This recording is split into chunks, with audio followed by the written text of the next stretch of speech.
미국에서 이제 최근 이제 소고기 값이 사상 최고치를 찍으면서 이제 미트플레이션이 온다라는 말이 이제 솔솔 나오고 있어요. 그래서 이제 소고기 값이 사상 최고치로 이제 치솟으면서 이제 식탁이나 외식 물가를 끌어올릴 것이라는 이제 우려가 커지고 있는데요.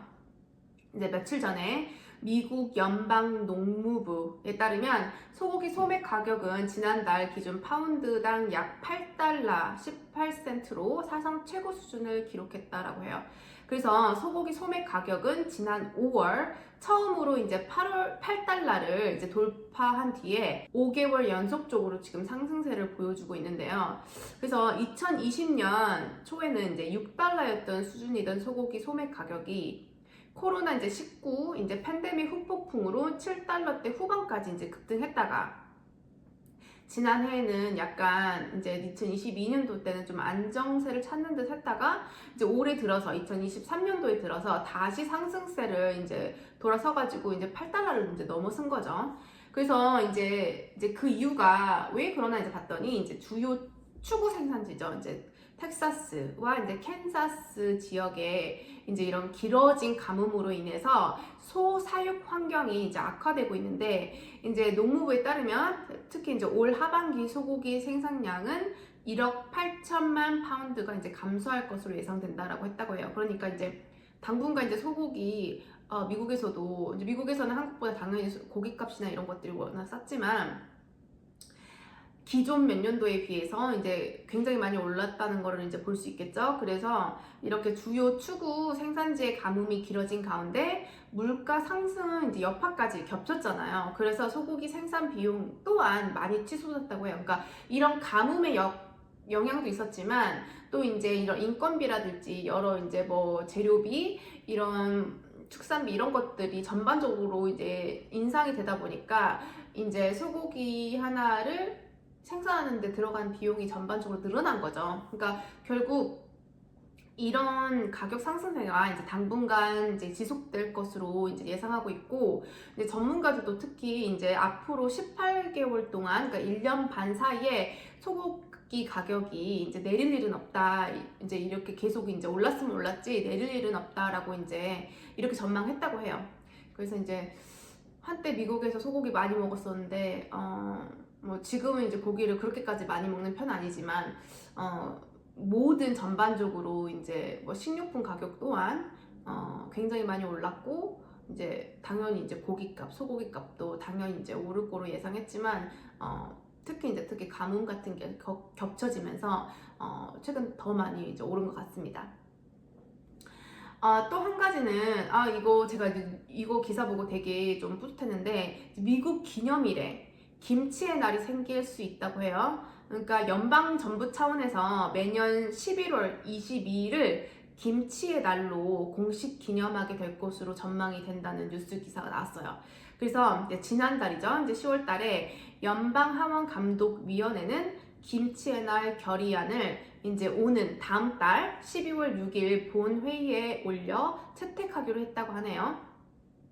그래서 연방 정부의 다양한 업무를 조사 감독하는 감독위원회는 정부의 공휴일과 그리고 기념일에 대한 안건도 관장하는데 김치의 날 기념 결의안은 표결 없이 이제 한국개인공화당 소속 영김 의원의 이제 본회의에서 내용을 발표하는 형식으로 채택된다고 하는데 이제 김치의 날을 연방 정부 차원에서 공식 기념일을 지정하자는 결의안이 실제로 2022년 작년에 처음 발의는 됐지만 회기 만료로 이제 폐기된 바 있다고 해요. 그러니까 실제 2022년도 때 이제 결의는 했지만 이제 그게 이제 약간 폐기가 된 거죠. 그런데 이제 이번에는 이제 양당, 이제 민주당하고 공화당 지도부가 한인 사회에 대한 이제 감사 표시로 표결 없이 채택되도록 조율한 것이라고 이제 설명했다고 하는데 이제 기존에 이제 캘리포니아나 이제 버지니아, 뉴욕 이렇게 큰 이제 웬만한 이런 그런 민주당 대표 민주당 지역이죠. 여기 이런 큰 대형 미국 일부 주에서 김치의 날을 기념일로 선포했지만 이렇게 연방 정부 차원에서 공식 기념일을 지정하도록 의회가 결의한 것은 이제 이번이 처음이라고 해요. 그래서 이제 연방 정부 차원에서 매년 11월 22일을 김치의 날로 이제 공식 기념하게 될지 이제 조만간 다음 달 12월 달에 이제 알 수 있을 것 같습니다. 근데 이런 뉴스를 보면 정말 우리나라가 너무 대단하고, 그리고 우리나라가 이제 미국의 웬만한 큰 주 하나 주보다 되게 훨씬 작은 사이즈잖아요. 솔직히 뭐 정말 뭐 캘리포니아나 뭐 텍사스 이런 되게 큰 주들이 많은데 그 하나의 주보다 훨씬 더 작은 사이즈임에도 불구하고 이렇게 세계적으로 영향력이 정말 크다는 것을 다시 한번 느끼게 되고, 여기 미국에서도 이제 최근 뉴스를 보니까 이제 미국 대학교에서 제2 외국어 등록이 다른 외국어 등록에 비해서 한국어가 몇 년 사이에 최근에 특히 다른 외국어에 비해서 월등히 높다고 해요. 미국에서 학생들 사이에서도.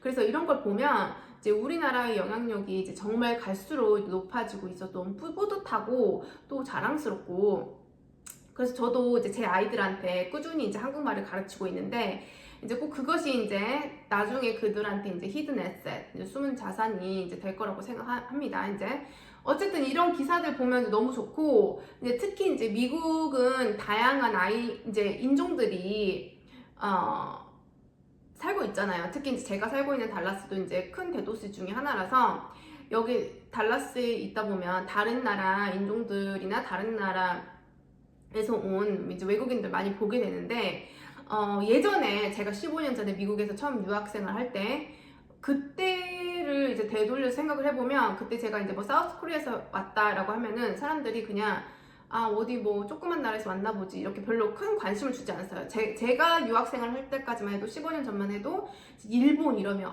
그래 이러면서 이제 일본은 다 알잖아. 뭐 지금도 다 알지만 그때의 영향력이 훨씬 더 컸죠. 제가 느끼기에는.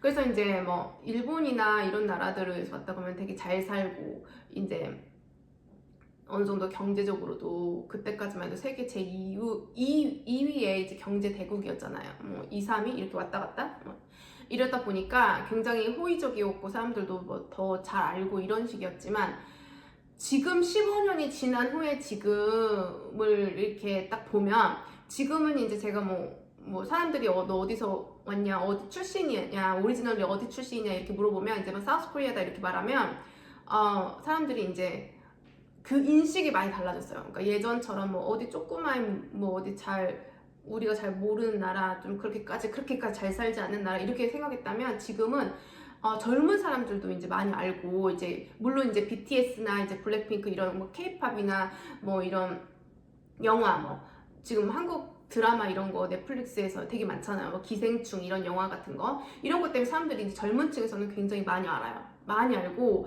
그리고 뭐 한국 음식 좋아한다 막 이러면서 이제 되게 한국에 대한 나라를 좋게 보는 거죠. 그리고 특히 또 코로나 때 이제 예전에는 미국 뉴스에 나오는 보통 제가 느끼기에는 뭐 노스코리아 뭐 이런 거 지금도 많이 나오지만 그게 주요 이제 뉴스에서 나왔다면, 지금은 이제 뭐 예를 들면 팬데믹 때 코로나 터졌을 때도 뭐 K 방역 해가지고 우리나라 코로나 대처 너무 잘했고 이런 것들이 막 미국 뉴스에서 자주 나왔었거든요. 그러다 보니까 미국 사람들 이제 사우스 코리아에 대한 인식이 어디 조그만 잘 이렇게 알려지지 않고 잘 못 사는 나라 뭐 이런 게 아니고, 그 나라 다 이제 어느 정도 다 이제 사우스 코리아면 아는 거죠. 그리고 어느 정도 이제 되게 좀 수준이 있는 나라 이제 이렇게 생각을 하는 것 같아요. 많이 바뀐 것 같아요. 그래서 굉장히 이런 변화를 이렇게 느껴지는 거죠. 저도 이제 그런 게 여기 현지 살다 보면. 그래서 너무 뿌듯하고 이런 좋은 뉴스들이 자주 나왔으면 하는 저의 그냥 조그만 바람이 있습니다.